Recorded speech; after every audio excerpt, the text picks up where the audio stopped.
what is that smell? I am definitely getting a hint of a deal. Oh wait, it's more than a hint. Yeah, these are the best deals, and not just this season, but all year long. In all seriousness, the smartest shoppers know that you get the brands you love with the most savings and cash back with Rakuten. And I know I'm certainly interested in sniffing out those deals. Start getting cash back at your favorite stores like Urban Outfitters, Petco, even Expedia, and getting cash back doesn't mean you have to miss out on sales because those can be stacked right on top. It's easy to use and based on a simple idea. Stores pay Rakuten for sending them shoppers, and Rakuten shares the money with you as cashback through PayPal or check. Smells like a perfect deal to me.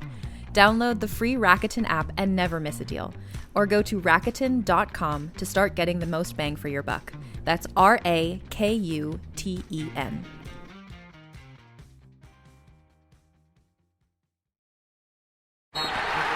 It's time for basketball, and Uber Eats is dropping deals on game day favorites to keep you locked in on the action. Like when you're craving a buzzer beater, but also buffalo wings. Or when an upset makes you want to ugly cry into a pizza. And right now, Uber Eats has game day deals from Burger King, Buffalo Wild Wings, KFC, and hundreds more local favorites. So you can keep your eyes on the ball and your hands on a burger. Order now, only on Uber Eats. Product availability varies by region. See app for details.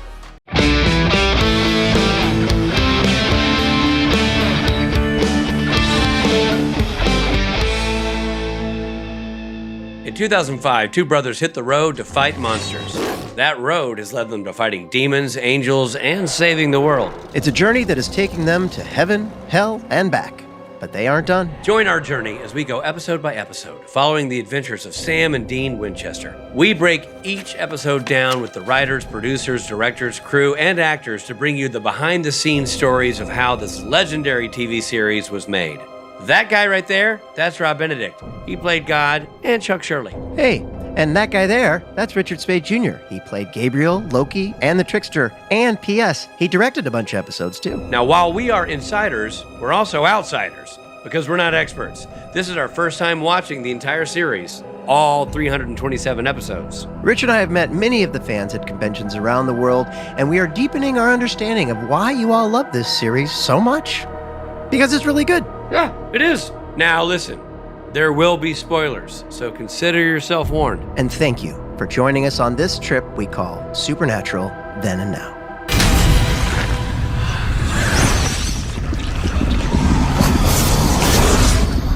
Well, hello, this is Rob Benedict. And my goodness, it is also Richard Spade Jr. Oh dear. And we are doing Season 7, Episode 4 of Supernatural, entitled Defending Your Life. And that is something you need to do if your life is ever threatened. What you need to do is defend that very thing that we call life. That's right. Well said, Richard. Thank you. Robert, you're going to be shocked when I tell you this, but did you know that there are some people out there, not people listening to us right now, not these people, but there's some people out there that don't know about this podcast? What? I know. So I am making it my mission. This is Tell a Friend Day. That's right. Today is Tell a Friend Day about the podcast. You have supernatural lovers in your life. Surely you do. But do they know about the podcast? Do they know about this great after show we basically do for every episode? This addendum we do, this basically modern day DVD extra we provide that goes alongside every single episode of the show? They might not. And if they don't, you be the friend you would want someone to be for you. Tell them about Supernatural Then and Now, the podcast. Yes, be a Richard Spade and give it a good pitch. Be a dick? Oh, Rich. Dick Spade Jr. No, be a Rich and really sell our product for us. Yeah, man, we want people to know. And look, I'm just telling you, people don't know about it. This is free. It's a great way to augment and add to your experience of watching the show when you hear from cast, crew. Well, you'll also impress your Supernatural friends with your inside knowledge. Yeah, and the whole, who's a bigger fan of the show? When they don't know about the podcast, you can lord that over them until they start watching the podcast, and then you guys are tied again. But you get my point. Otherwise, how will they know that all the male actors on the show are wearing hairpieces? They wouldn't know that. They would know that. No, they'll never know that Jared wears a chin extension. You don't listen to this podcast, you're not going to know. Right. Or that raincoat is actually part of Misha's body. Yeah, sewn into the back of his neck. Or that Jared and Jensen both wear lifts. Yeah. They're both 5'9". And Richard and I wear the opposite of lifts. Because we're huge. Because we're so tall.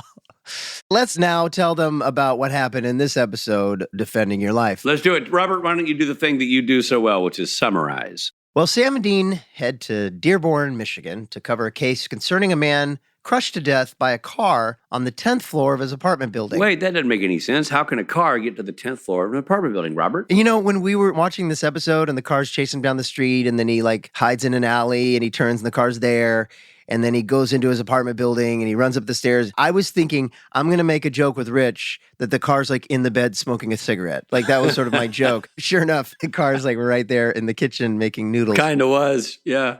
The boys find some red dirt and other clues, an AA chip, and a receipt to a flower store that lead them to Neil's Tavern and the identity of a young girl that was killed 10 years ago. Okay, I got to stop right there. Jensen making fun of AA was a questionable character choice, I thought. Yeah. He's like, dead and sober. Oh, nightmare. I'm like, really? Is that... Well, in these 2 episodes, they feel like they're finally maybe addressing his drinking problem. Well, they're trying to address the drinking problem, but it also feels like... No, I know, yeah. Yeah, he's definitely abusing alcohol. Is he... that seems like a real, harsh comment. I don't know. No, I know. It feels like a different show. It felt very aggressively. It's like you don't want James Bond being like, have I had one too many martinis? Even if they're going to do it, I don't think he'd make fun of the AA guy. Yeah. I don't know. That, again, I may be putting too much in it. It just seemed weird.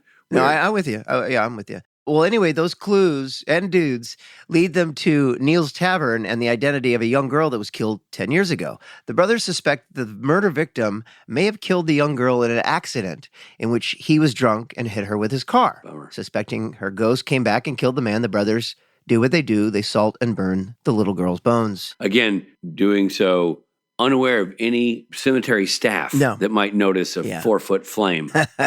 This whole show is an indictment to the security detail that covers cemeteries. I'm going to say it right now. Yeah. That's the first time you called Jensen a 4-foot flame. By the way, there's another band name, the 4-Foot Flames. 4-Foot Flames. Soon another man gets killed by a dog that no one else can see. This man was arrested years earlier for running a dog fighting ring. They find more red dirt. This leads them to an apple farm. Okay, I have to say at this point I thought, I'm dead serious, that for some reason all of the victims were being chased by Stephen King characters. Oh. That's what I thought this was going to be. It was Cujo and then the cars. Yeah, Christine. Yeah. And Cujo. And I thought, oh, okay, I got it. I figured it out. Done. Episode over. Stop. But I was wrong.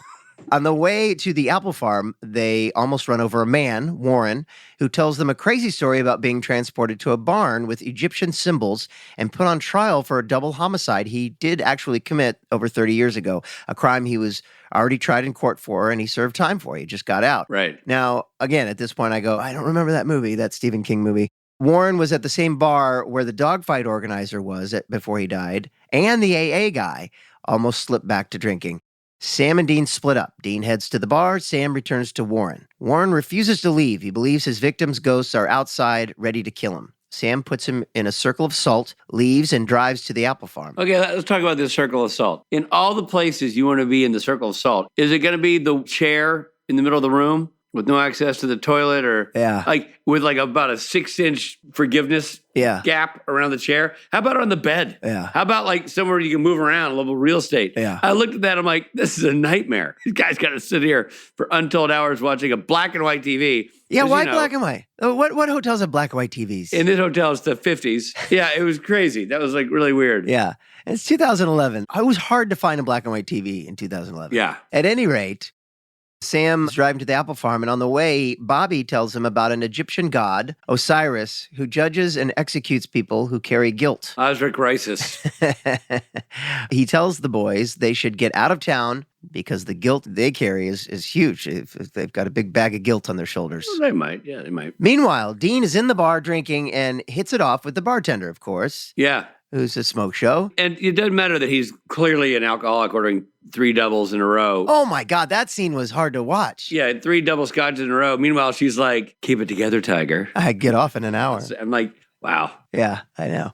Dean admits to her feeling guilt for doing something behind his partner's back. I couldn't take a girl home from a bar if my life depended on it, and I'm including my wife. If I went to that bar with my wife and then wanted to leave later, she'd say, no way, I'm staying. She's like, yeah, then go home. We flash back to him killing Amy in the last episode, and that's what he's feeling guilty about. Meanwhile, a creepy guy can be seen eavesdropping. Dean and the bartender make plans to meet later. However, Dean never shows up. He's abducted. The bartender picks up Dean's phone off the ground as Sam is trying to call. She tells him Dean is missing. Sam heads over to the bar and discovers more red dirt and goes to the apple barn. Here's another one of my favorite things. Who's this? I picked up the phone from a drunk guy that I was hitting on. Okay, wait there. Okay.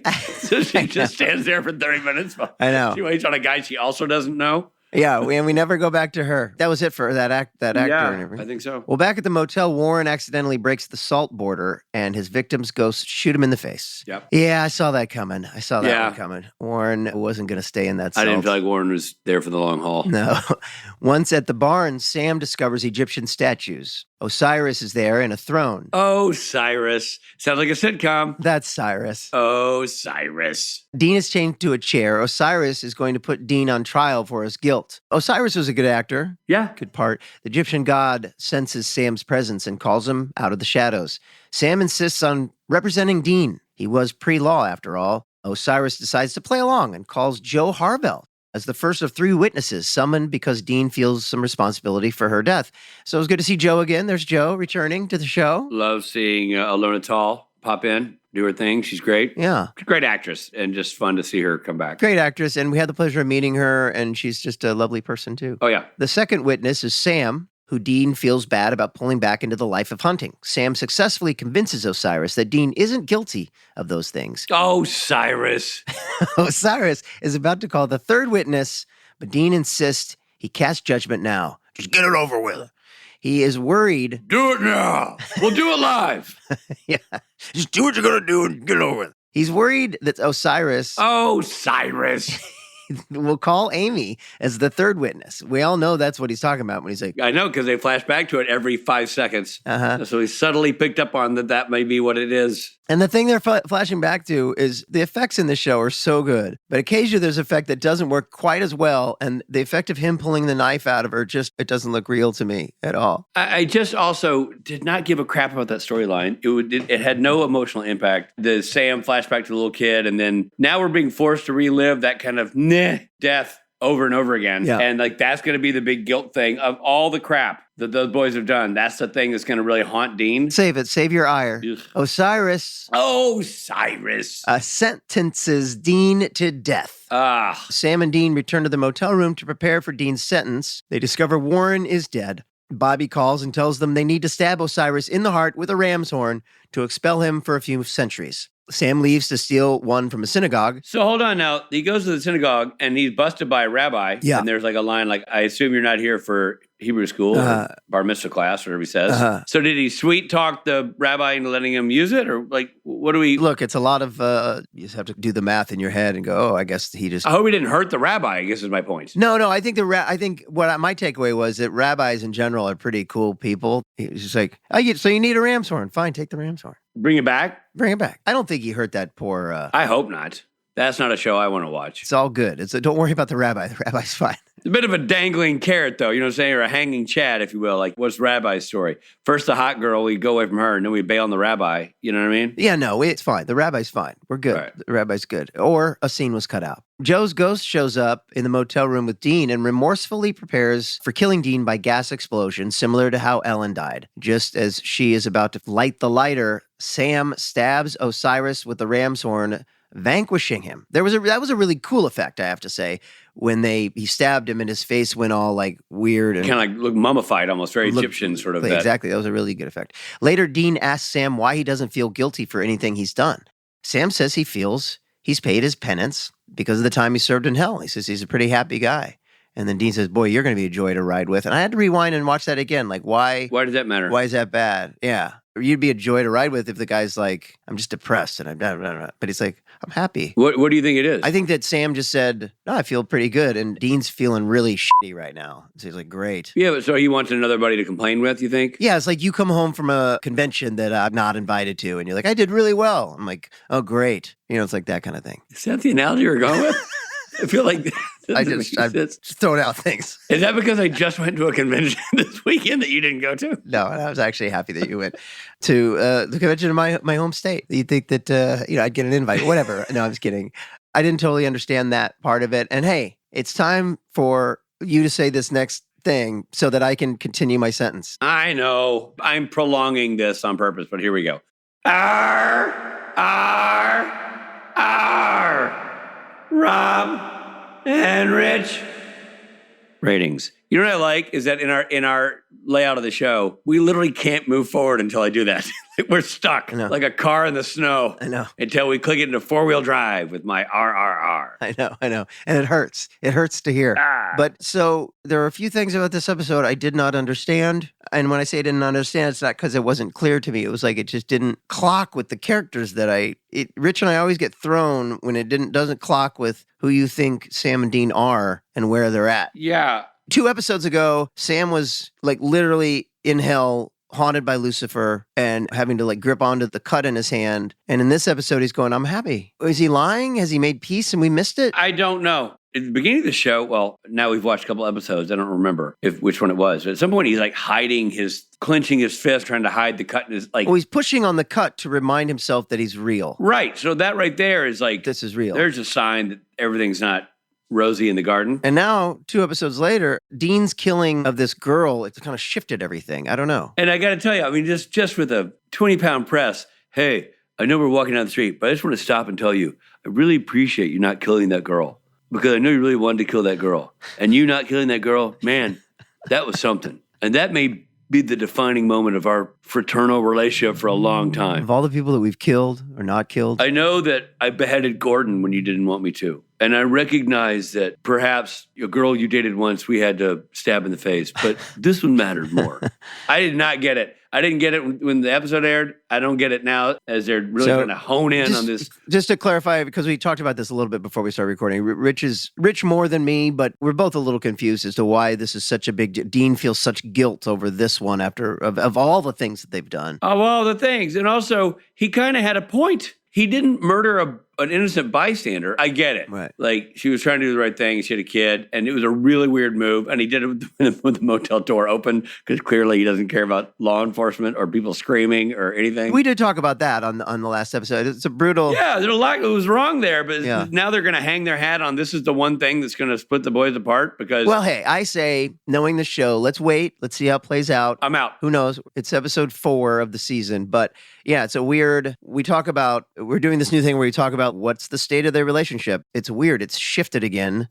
And now Dean is like drinking even more than Dean normally drinks. Yeah, drinking a lot, like in the morning. In the morning, he wakes up, he checks his beer, it's empty. You know, he orders like 15 rounds of shots. Yeah, double scotches, man. That's a lot of scotch. It is a lot of scotch. And he's feeling guilt for having killed this woman, an old friend of Sam's. And now Sam's feeling really robust and pretty cool about things. Yeah, that's a switcheroo. And so, yeah, there's a disconnect. They're not quite connected.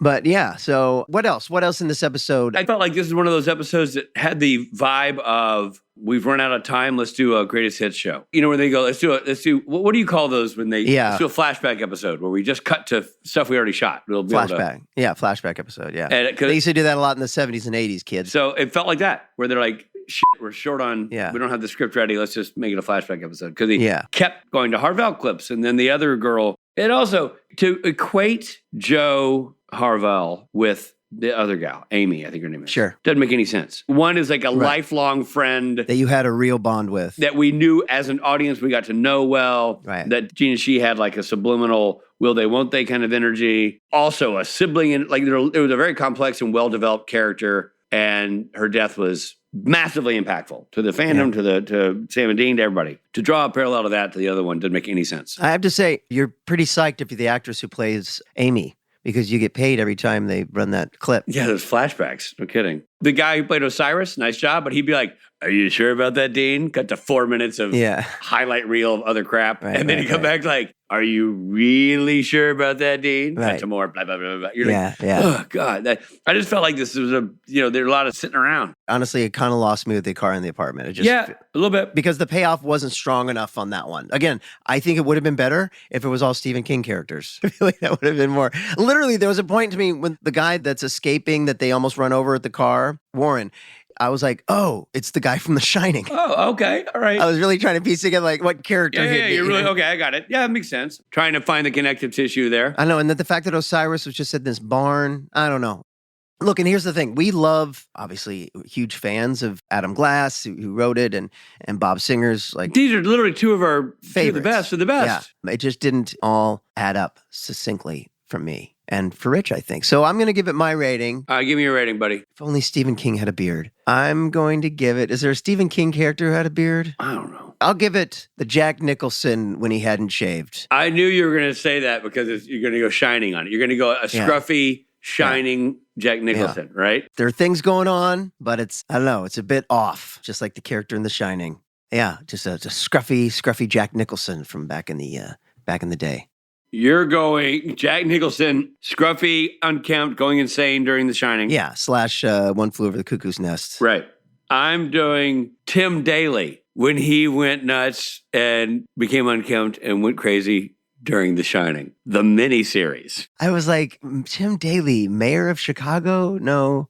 Pro golfer? Tim Daly, Tyne Daly's brother, actor from Wings, who later did a miniseries that no one liked. Of course. Because why would you redo The Shining? But they did a Shining miniseries. Wow. And he played the main character. And wow. There you go. Inspired ratings. Inspired by your prediction of the show, what you thought it might be. Yeah. Basically, two scruffy dudes. You get two These are not great ratings. At the end of the day, we basically gave them two scruffy guys. Yeah, but you have to know that we're watching every episode, and we love a lot of them. Yeah. But we're not going to love every one. So before you start throwing hate our way. Before you start writing a letter to the producer, Steve Hine, when I give you his address at the end of this episode. 7688 Hine Street. Hine, California. 900 Hine. Yeah, Hine 00. Hine 002 Hine.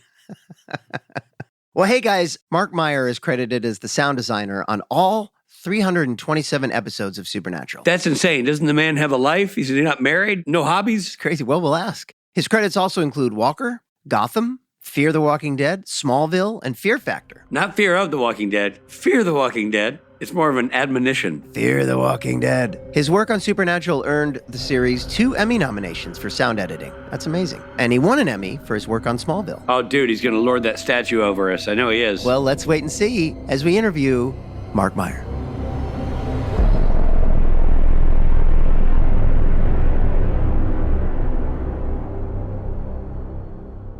Let's start at the beginning. How did you get your start in sound? Well, I actually started out in music recording. I worked at a recording studio. I think Rick Springfield came in one time. He was working on his greatest hits album. And nice. It was pretty cool. I mean, but I started doing that and then things just slowed down. I think that was when the music industry, this was like early, like 2000, and things were just kind of dwindling away then. I think people were more like recording at home now and had portable studios and stuff like that. So the big recording studios were drying up a little bit. And I met somebody who was in sound and I had never thought about it. And I started, let me come check this out. It was feature sound. They'd worked on all the big movies and everything. And I was just dazzled walking in there and seeing movie posters on the walls. Where was this? Do you remember? It was a place called Soundstorm in Burbank. Okay. At the time, it was like Soundstorm and Sound Deluxe were the two big ones, and then Sound Deluxe kind of turned into Tadeo, and then they turned into Formosa, and like they're still big, but Soundstorm is no longer. That broke apart. But getting back to your question, I guess. Yeah, so I started doing that, started just learning about sound and just being like really blown away about, there's this stuff called Foley and there's footsteps, and they put all this stuff in and things you just don't think about. Like every time there's a scene in a movie or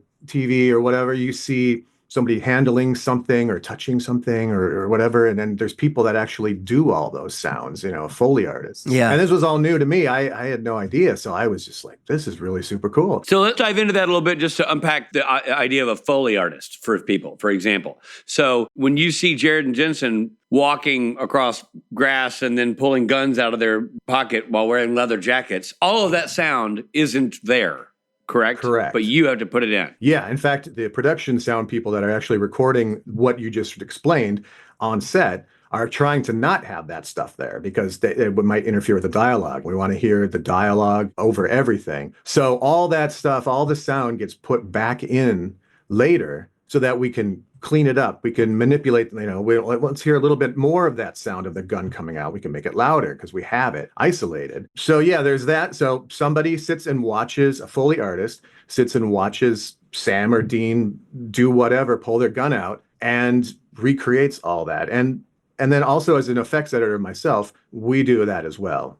So we're topping each other. The Foley and effects work together. Super fun. Amazing. It's got to be like conducting an orchestra. You don't want it too hot, too loud, or too soft, and like achieving that happy medium is an art. Are you watching the Foley artists do their thing, or do they do it separately and then you get the files? They do it separately and I get the files. So sometimes if it's something specific that we really want to make sure that they nail, we'll go to the stage, watch them perform it, and give notes. Say, do this a little bit more like this, or this should sound more wooden, because a lot of times what you're seeing on camera, that's, as we know, the props and things are all fake. So sometimes. So we need to know like what this is supposed to sound like. Are we on wood? Is this a thunky sound, or what is it? That's what the Foley artist will ask. And so then we'll know, because we've met with the producers and know what they want to hear, and just our general insight too of effects and what this should be and how we want this to sound. Hey, this is Jeffrey Dean Morgan. We are going to take a quick break.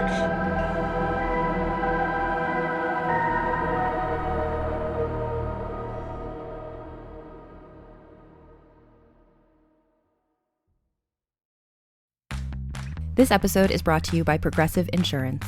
Do you ever find yourself playing the budgeting game? Shifting a little money here, a little there, and hoping it all works out? Well, with the Name Your Price tool from Progressive, you can be a better budgeter and potentially lower your insurance bill too. You tell Progressive what you want to pay for car insurance, and they'll help you find options within your budget. Try it today at progressive.com.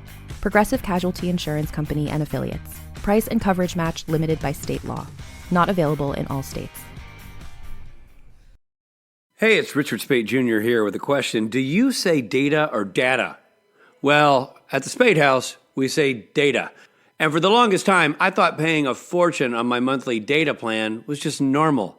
Well, that was until I found out about Mint Mobile and their premium wireless plans that started about just $15 a month. $15 a month? That is a fraction of what I was paying with the other guy. No more breaking the bank to be a cell phone user. Mint Mobile has made it easy, and Mint Mobile has made it affordable. It is time for you to say bye-bye to your overpriced wireless plans, jaw-dropping monthly bills, and unexpected charges. Mint Mobile is here to rescue you. All the plans come with high-speed data, or data if you're one of those people, and unlimited talk and text delivered on the nation's largest 5G network. Use your own phone with any Mint Mobile plan and bring your phone number along with all of your existing contacts. So ditch overpriced wireless and get 3 months of premium wireless service from Mint Mobile for $15 a month. Data, whatever. No matter how you say it, don't overpay for it. Shop data plans at mintmobile.com/supernatural. That's mintmobile.com/supernatural. Upfront payment of $45 for 3-month 5GB plan required, equivalent to $15 a month. New customer offer for first 3 months only, then full price plan options available. Taxes and fees extra. See Mint Mobile for details.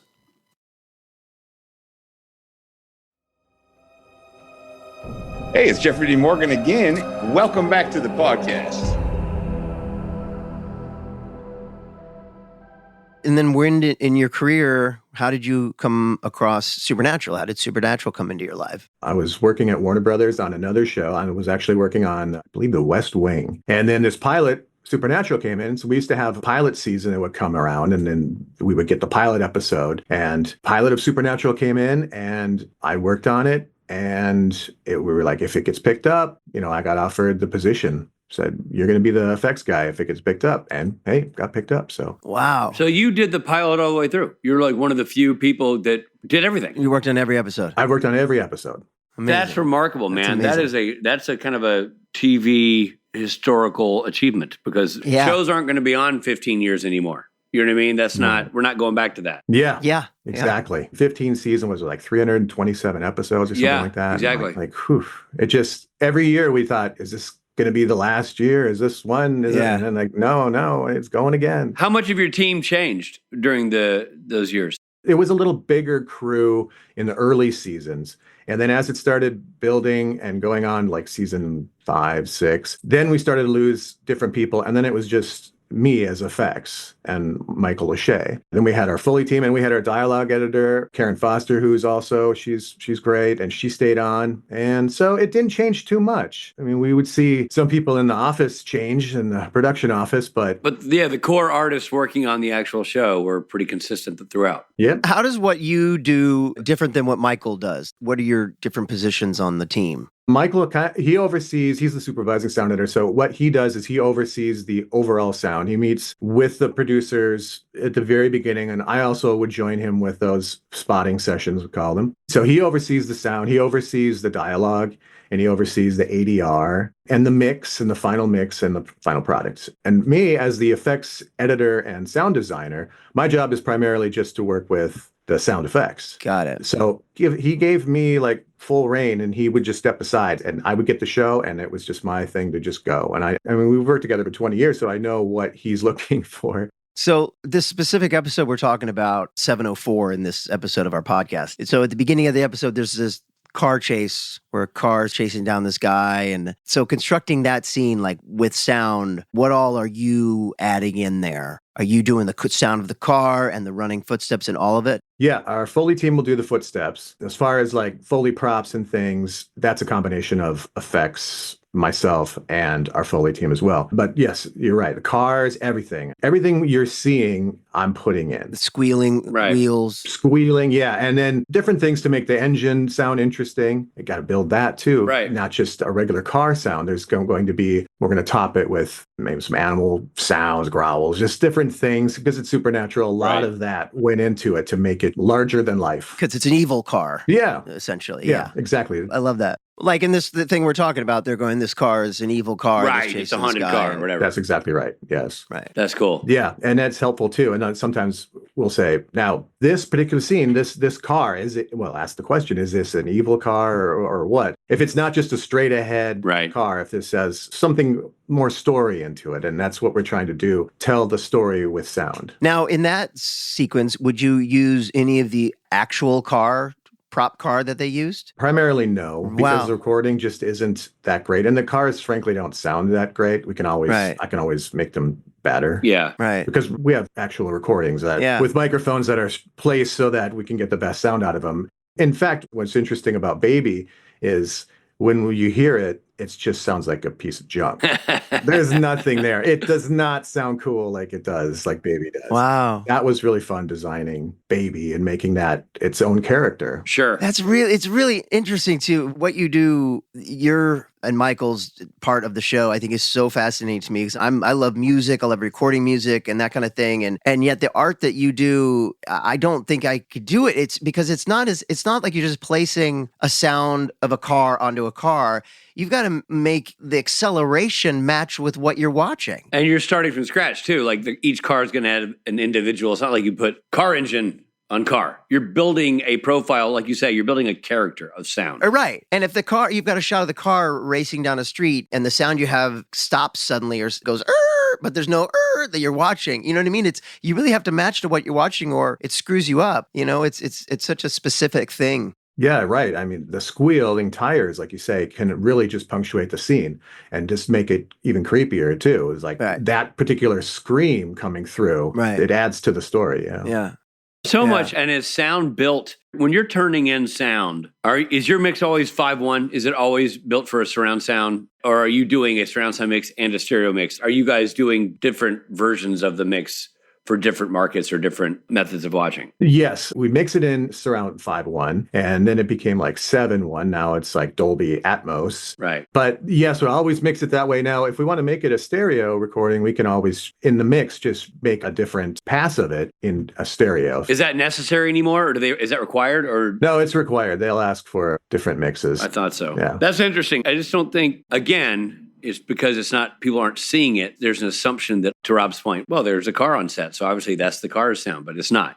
Everything is built. The number of tracks that are just on a normal scene of two dudes walking, the birds chirping in the air around them when they're walking under trees is you. It's all being put in. And it's just fascinating to me, that wall of sound. Yeah. Because there's nothing there otherwise. Yeah, exactly. Absolutely right. It's fun to watch it sometimes without any of the sound in it and just hear just production sound of what was recorded. As you guys know, when the scene is being filmed, there's probably, you're trying to be as quiet as possible. So is room tone you or Lachey? That's me. So let's talk about room tone, because I find room tone fascinating, and I don't think, again, not something that's addressed. It seems like the not sexy part, but let me tell you how I interpret it, and you can sort of take it from there. But room tone essentially is the sound of silence. What is the room sound like with no dialogue, nothing else going on? Is it on a trafficy street? Is it on a quiet street? Are there birds outside?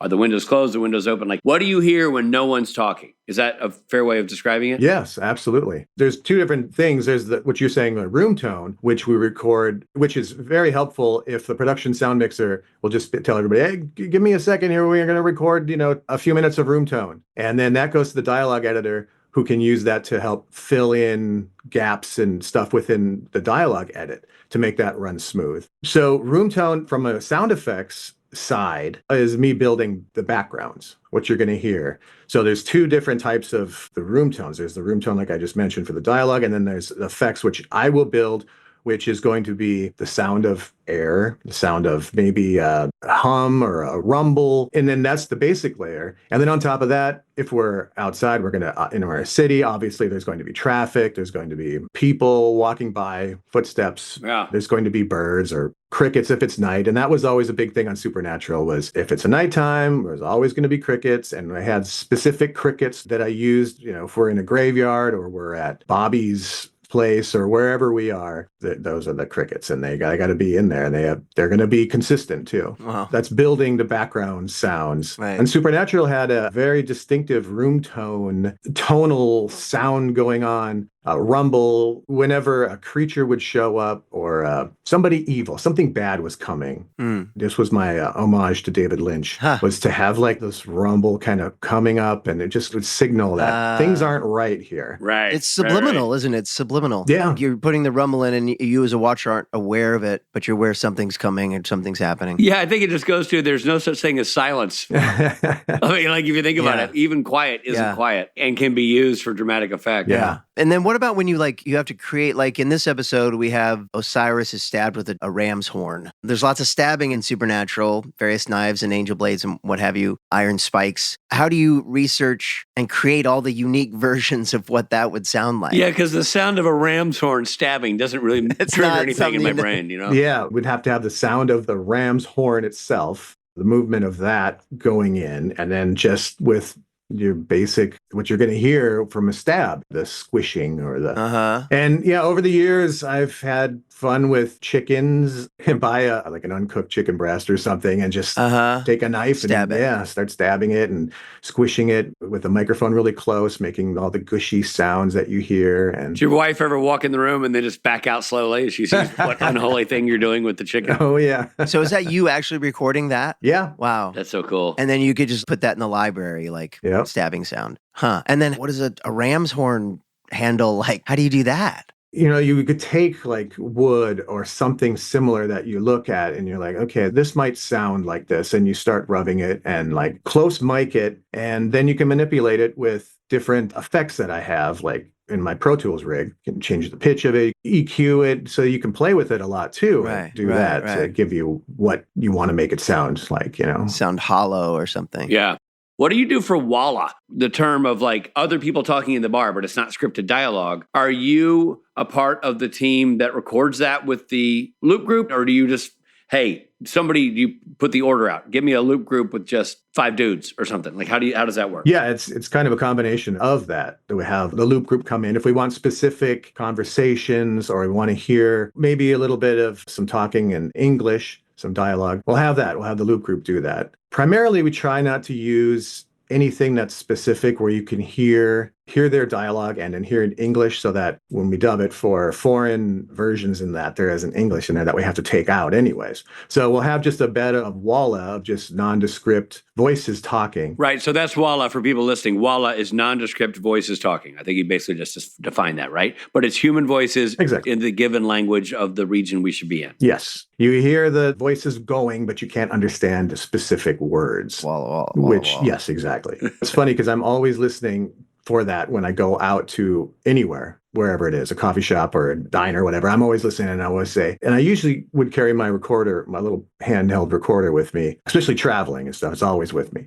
But I'd be like, oh, wait a minute. This is some great walla. Here, let's just sit here just give me 3 minutes. I'll tell my wife, just 3 minutes. I'm just going to put my recorder down here and just let it roll. And this is after you've taken a vacation because she's tired of you stabbing chickens in the kitchen. You're like, honey, let's just get away. It's your version of watching a game under the table while you're eating food. Yeah, exactly. Is it hard for you to watch other TV shows and movies because you're thinking about the sound so much? Sometimes I notice and I'm like, that footstep's those are off. Or sometimes, yeah, you pick up on things or I hear things. I'm like, wow, that is a cool door. Those Walla guys really killed it. So here's a question for you. There's not necessarily a Leviathan in this episode, but this season is Leviathan heavy. And Leviathans have their own little sound going on when they pop up in their mouth and their jaws basically detach and they become this big face full of teeth. That's a sound. Obviously, it's going to be unique for each Leviathan, but overall, there's got to be a sound palette that you guys decided would be the sound for this. Can you talk us through the creative process of all that? How did that come to be and what decisions were made and why?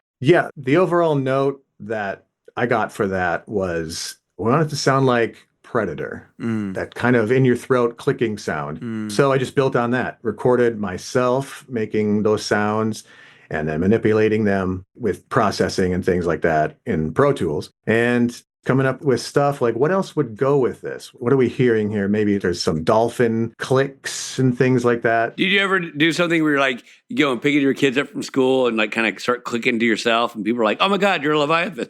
Like they recognize your clicks. Sometimes, yeah. I've recorded my daughter before for things, for sure. She's starred as a piece of a monster, for sure. That's awesome. That's so cool. That's funny. I assume you tweak it a little bit per Leviathan, given is it a girl, is it a boy, is it a big man, small person, whatever, you know what I mean? Like there'd be some tonal shifts or something and apply it to her. A woman or a man or... Because all Leviathans are not the same, Robbie. We're not here to lump all Leviathans to one. That's what this season really is about. Is just Leviathans are people too. Yeah, exactly. I have another question I want to ask about something that happens in this episode and in almost every episode is the blood splatter on the wall. I feel like this happens in the show a lot. Basically, someone's killed off screen and then you get the blood splatter. The camera pans off, then and it hits the wall. Blah. Yeah. With the dog, I thought that really cracked me up, Rich, because it looked like a very nice dog that wasn't Dude, vicious also the at dog all. really hit the jugular right out of the gate. Like, yeah. like, Yeah, but they just show the dog kind of like, but you build that off screen. You build how vicious that dog, you build a Cujo. So I guess we could talk about that, but also just the blood splatter. Like, what does the sound of guts on the wall come from? Lots of layers of different splats, recording goo and pulling stuff from sound libraries as well that like, all right, let's try to think of what that would be. But yeah, it's just basically what you're hearing. It's the same. It is a splat. It's just on whatever surface it's going to be on. Is it on wood? Is it on a wall? So it's a little.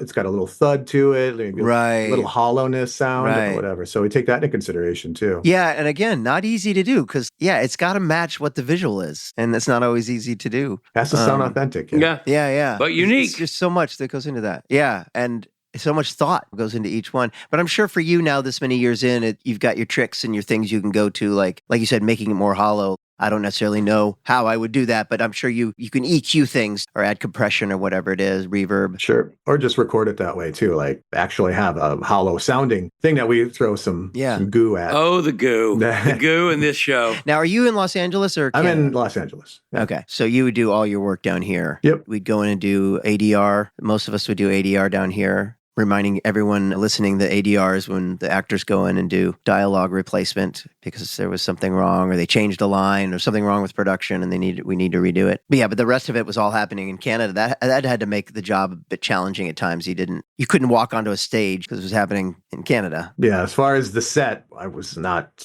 there. Right. It was fun to visit. When I went up there and visited the set, that was cool. Yeah, but no, everything's just done post-wise.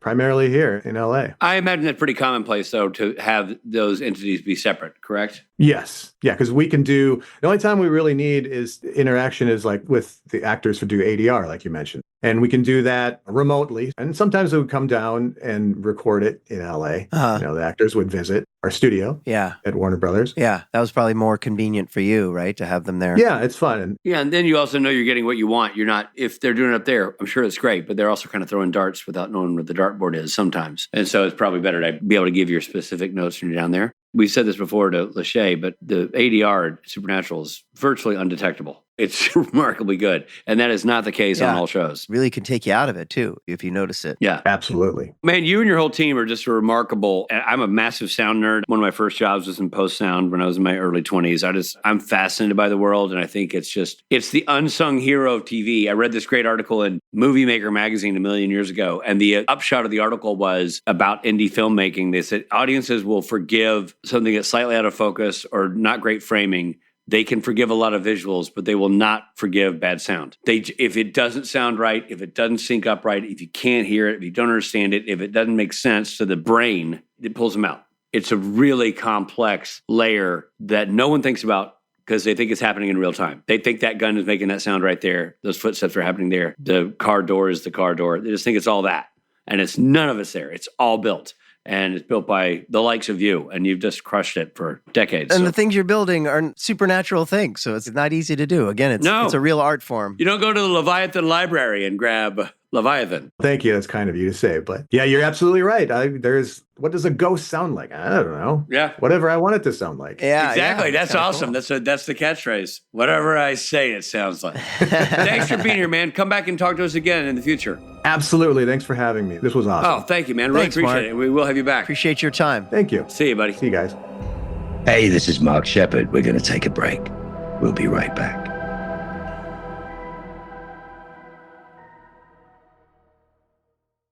Hey, everybody, it's Rob. Well, this is one of my favorite times of year. It's spring. It's the baby days of spring. And spring, to me, means spring break. It means traveling. It means taking a fun trip. I personally am going to Boston and New York with my daughter to look at some colleges.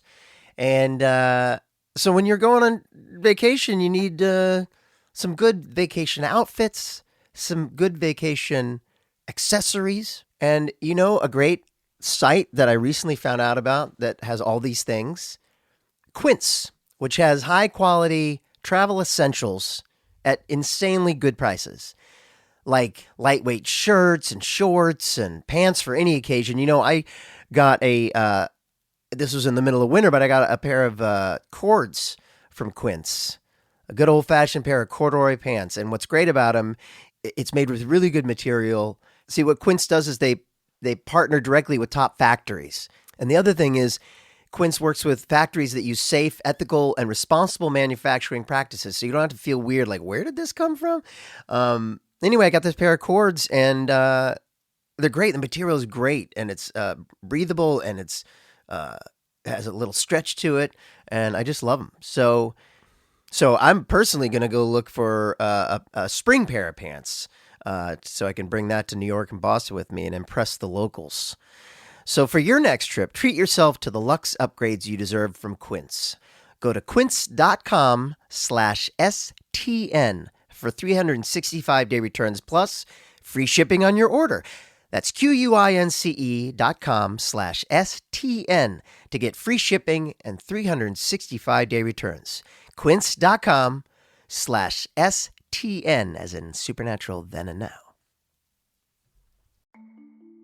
There are many ways to entice a potential new customer with flashy branding and calculated marketing strategies. But at the end of the day, the success of a business comes down to the ability to close the sale. And for businesses like Thrive Cosmetics, Allbirds, or Skims, it's what goes on behind the scenes, making selling, and for shoppers, buying, simple that makes the difference. For them and for millions of businesses, that difference is made with Shopify. Businesses that want to grow, grow with Shopify. Because if your goal is growth, your commerce platform better be ready to sell wherever your customers are scrolling or strolling. And Shopify will make sure you're ready. On the web, in your store, in their feed, and everywhere in between. Nobody does selling better than Shopify. And with Shop Pay, they boost conversions up to 50%, meaning way less carts going abandoned and way more sales going. It's no wonder Shopify is home of the #1 checkout on the planet. Upgrade your business and get the same checkout Allbirds uses.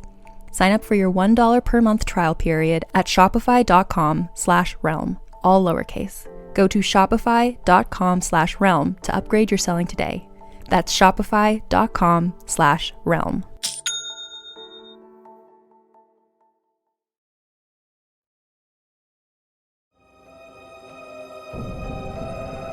back. Thanks.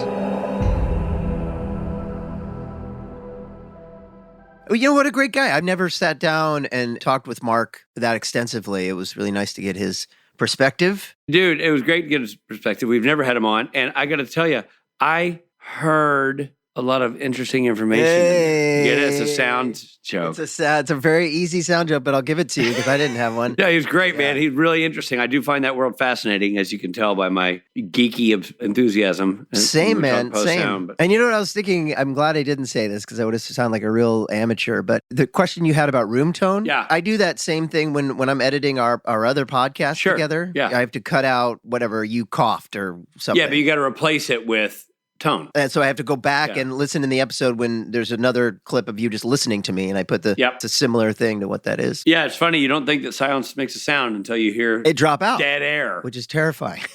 It's the sound of a black hole. All right, well, you know what else is the sound of a black hole? Speaking of black holes, let's move on to mythology. Well, let's talk about your favorite sitcom of all time. Cyrus.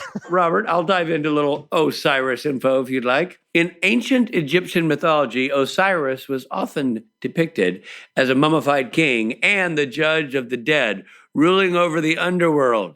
He was considered the first king of Egypt, the son of Geb, god of the earth, and Nut, goddess of the sky. He was killed by his jealous brother Set, and his body was scattered across Egypt. So Geb, Nut, and Set, and then his name was Osiris? Like, how come he's the only one with more than one syllable? Geb, Nut, Set, Osiris, come on in. His brother's game, set, and match. There he is. Wow, there's a lot to unpack here. News to me that goddess of the sky is Nut, which makes no sense. It's interesting because now when you say, before you go on stage, hold on, I got to adjust my nut, you probably mean the sky. You want to adjust the sky. Goddess of the sky, sure, yeah. Or that was nuts. How did that date go? Like, not great, she need me in the sky, you can say. She planted her knee firmly in my sky. Meanwhile, no one's talking about the jealous brother Set, who was mad because his brother had a cooler name. Osiris. He killed him. Oh, that's right. Yeah, he did. That's you forgot. Yeah, I didn't even really read this. I just kind of read it without paying attention. He was killed by Set. Yeah, game, set, and match. It sounds like Set was upset about something. Oh, boy. Well, his sister wife. Woo! Oh, his sister wife. Hashtag, what do you call it? Scandal. His sister wife, Isis. Almighty Isis. Who was featured in Hammer of the Gods. Which one was she in Hammer of the Gods? And now we're going to go with to Richard, who was the star of Hammer of the Gods. Richard. We're live over the 405. Rob Traffic is a bear. His sister wife, Isis. Almighty Isis. Oh, she found and reassembled his body parts. Yeah, because she's a good sister wife. Later, becoming the god of the afterlife, resurrection, and fertility. Oh, so he was put back together and rebranded. I think she just put fertility in there as a sort of to sweeten the pot. Sure. Afterlife and resurrection makes sense, but fertility, you're just going to throw it in there? Yeah, it's sexy, It's like you're the afterlife of furniture, flatware, and fondling. He's often depicted holding a crook and flail, and now Richard's going to just tell me what a crook and flail are. The 5 intersection at the 2 is a real nightmare. You're going to avoid that. I recommend getting off at Verdugo, hanging a left, getting into Eagle Rock, and then make your way back to the freeway from there. Robert? Thanks, Rich. And now... I don't know what a flail to me is a verb. So a crook is that like staff with the hook on the top. Right. But a flail, the tassel-y thing. Okay. He's depicted wearing a crook and a flail or holding a crook and a flail. That makes sense. That sounds like a duo from the 70s. Yeah, Crook and Flail. And here's the new song by Crook and Flail. The mime stylings. Crook and Flail.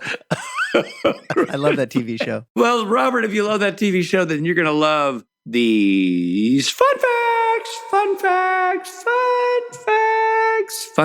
The title of this episode comes from the 1991 film of the same name, one of my favorite films ever that I was shocked to find out that my producer, friend, and my co-host have not seen. It's a great, fun film. Go see it. It's really fun. It's called Defending Your Life, and the film was written, directed, and stars Albert Brooks. Albert Brooks. And by the way, you know what Albert Brooks' real name is? Albert Brooks is his Hollywood stage name. You know what his real name is? Albert Einstein. And I kid you not. That's right. His name is Albert Einstein. And his writing partner, David Einstein, was original comedy writing partner of Steve Martin. back when they were both wrote on television. No, and you know, David Einstein created a comedy character that was pretty popular. Super Dave Osborne was David Einstein. No way. Steve Martin's original writing partner and Albert Brooks' brother. Wow. The Italian title of this episode is Uno Strano Tribunale, which translates into a weird court. And if you're interested, the Japanese title, loosely translated, is The Happy Fun Boat That Kills You. Interesting. The farm where the barn is located belonged to one of the supernatural Dolly Grips, Steve Gilmore, who was also a founding member of Pink Floyd. And I will tell you that barn was used in several episodes of Supernatural, including... Oh, is that right? Yeah, including Just My Imagination, directed by Richard Speight in season 11. We used that same barn. Wow, look at that. When they cut to the barn, I'm like, that barn. Oh, cool. Yeah. That's awesome. Rich? Ferran Tahir, who plays Osiris, got his first speaking role on Midnight Caller, a show executive produced by Robert Singer, which also featured the editing of Phil Segresha. And by the way, Ferran did a really nice job in this episode. Really, really good job. Perfectly cast. Yeah, perfectly cast. Did a great job. Do you think that's a coincidence? I'm sure Bob was like, I got the guy. Okay. Singer is not afraid to go back to the well, with that kind of thing. Right. I feel like he would have read this script and immediately knew he had the guy. Yeah.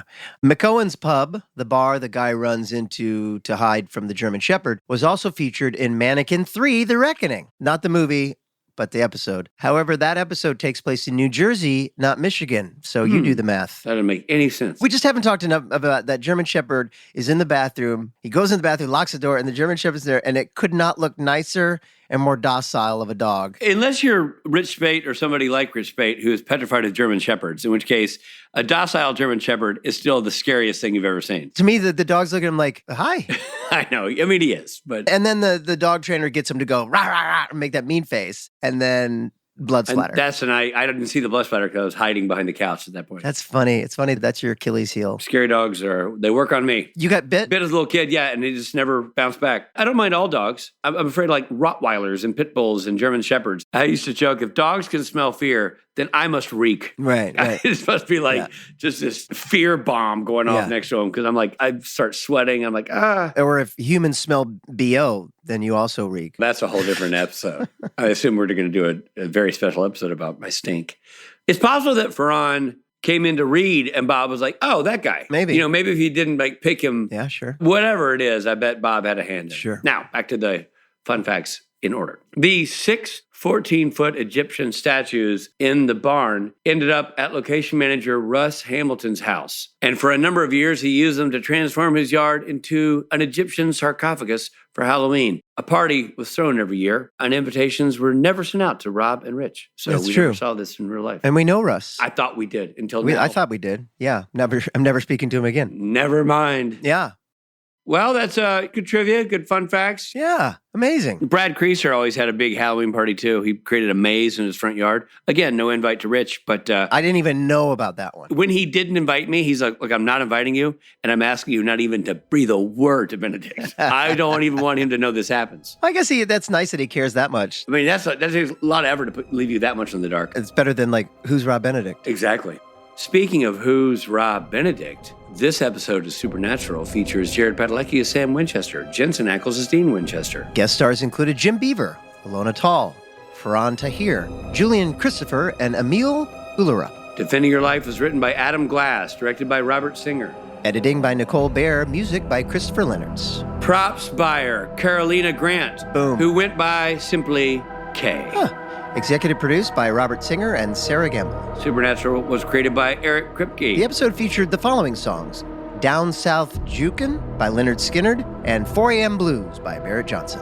This episode originally aired on October 14th, 2011. This episode of Supernatural Then and Now was hosted and executive produced by Richard Speight Jr. and Rob Benedict. Produced by Stephen Hine, written by Stephen Hine and Haida Holscher. And edited and associate produced by Trey Booty.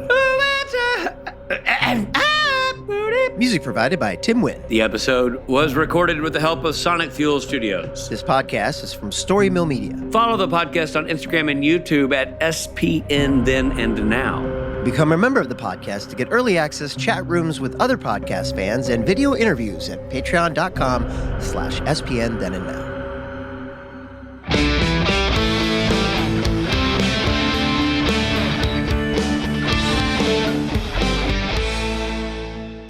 And and other dues, and other clues, sorry. Other dudes? What? Wait. No, sorry, that was my eyesight here. Just took a turn. Eavesdropping. Eavesdropping, Robert. Eavesdropping. But here it's eavesdropping. Eavesdropping, Robert. Dropping with ease. Easy dropping. Sentences. Dean. Is he taking the census? Osiris. Wah, wah, wah, wah. He's from Egypt. He is a king. He is a judge. He is our neighbor. Osiris. You're guilty of making a bad birthday cake for Osiris. Osiris. Each episode, like, Osiris. Every episode, someone says that, and there's a big laugh track. Roll credits. Yeah. In Arrested Development, one of the main characters is Job, and it's spelled G-O-B, and everybody always calls him Gob. But he's like, it's Job. Oh. You got to watch Arrested Development. It's very funny. Do you think it's Jeb or Geb? It's spelled G-E-B, but... I was saying Geb just because God, hard G, I don't know. But then Job... Is a J. I thought it was G, or maybe that's just... No, Job is, in the Bible, is J-O-B. And by the way, did you know that Albert Brooks is often depicted holding a crook and a flail? And a flail, yeah. And the music for this episode is brought to you by Crook and Flail. Story Mill Media.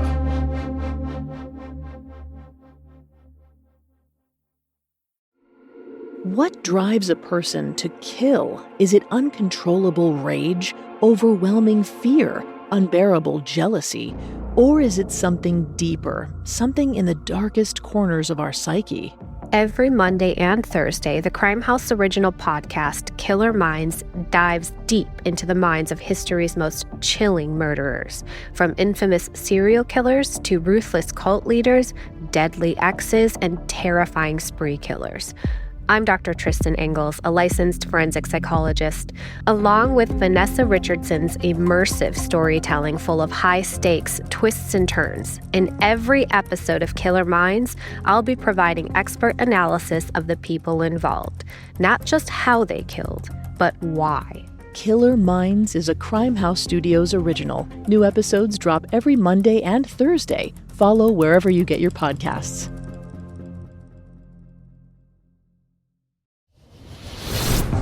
Nothing is as it seems in liminal London. Hidden amongst everyday people are werewolves. You'll be the werewolf then? Yeah, I'm Mags. Wizards. Montgomery Archibald Barker at your bloody service. And those cursed by the Fey monarchs of the city. Declan Buchanan, PI. He has quite a large pair of antlers growing out of his forehead. Join the unlikely misfits of liminal London as they work to take down the powers that claim to rule the city. I think the Queen doesn't like you very much. With incredible guest players like Johnny Chiodini. You say there's Sludge? Yeah, Sludge. Yeah, I'm the Sludge boy. Love Sludge boy. No, again, I'm not that Sludge boy. Grant Howitt. Isaac Newton didn't study in Putney, did he? Who's Isaac? Oh my god. And Shamini Bundell. There's a magic community. There is. Yay, I'm in a magic community. Go to realmspod.com or search Realms of Peril and Glory wherever you listen to podcasts to find this mysteriously magical actual play series.